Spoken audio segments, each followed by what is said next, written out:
میں جب آخری دفعہ اس سے ملا جنرل باجوہ سے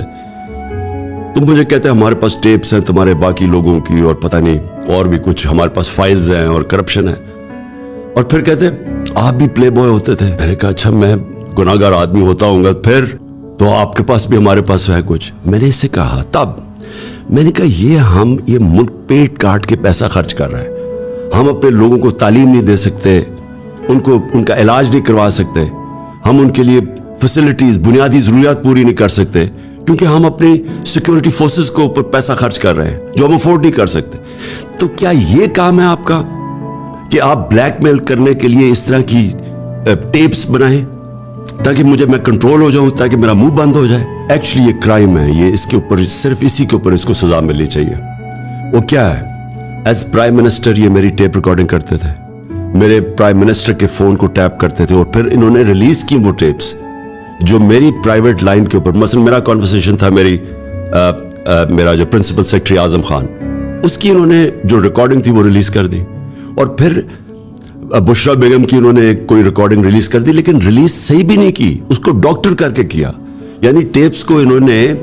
ایڈٹ کر کے اور زیادہ سنسنی خیز بنا کے انہوں نے ریلیز کر دی۔ یہ ملک کا آرمی چیف کر رہا تھا۔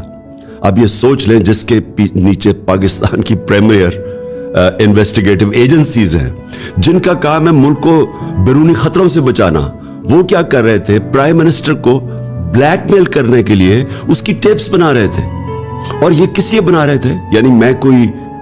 فورن ایجنٹ ہوں، میں کوئی ملک کا غدار ہوں، میں کوئی ملک کے پیسے چوری کر کے، یہ جن چوروں کو انہوں نے NRO دلوایا ہے، میرا کوئی باہر پراپرٹیز ہے، میں یہ ملک سے پیسہ چوری کر کے باہر لے کے جا رہا تھا، میں تو واحد پولیٹیشین ہوں جس نے باہر کما کے سب کچھ پاکستان لے آیا ہوں، میرا تو کوئی ہے ہی نہیں۔ تو مجھے اس طرح ٹریٹ کر رہے تھے، کس لیے کر رہے تھے؟ اس سے یہ چیز سامنے آتی ہے کہ نیشنل انٹرسٹ نہیں تھا، یہ کنٹرول کرنے کے لیے یہ سارا کچھ ایک پرائم منسٹر کو بلیک میل کرنے کے لیے کیا جا رہا تھا۔ میرے خیال میں پاکستانی فوج کو آج اندر اکاؤنٹیبلٹی کرنی چاہیے اس کی، کیونکہ اس میں فاصلے عوام میں اور ہماری فوج میں بڑھتے جا رہے ہیں، بجائے ہمیں ڈنڈے مار کے اور ہمارے اوپر غداری کے کیسز کر کے اور ہمیں جیلوں میں ڈال کے اور ننگا کر کے ٹارچر کرنے کے۔ یہ انٹروسپیکشن کی ضرورت ہے، اس وقت اصلاحات کی ضرورت ہے، بیکاز یہ بگڑتا جا رہا ہے کام، اور میں اس کو بھی ایک دفعہ کہا تھا، میں ابھی بھی کہہ رہا ہوں، یہ ادھر پاکستان جا رہا ہے جدھر یہ سب کے ہاتھ سے نکل جائے گا۔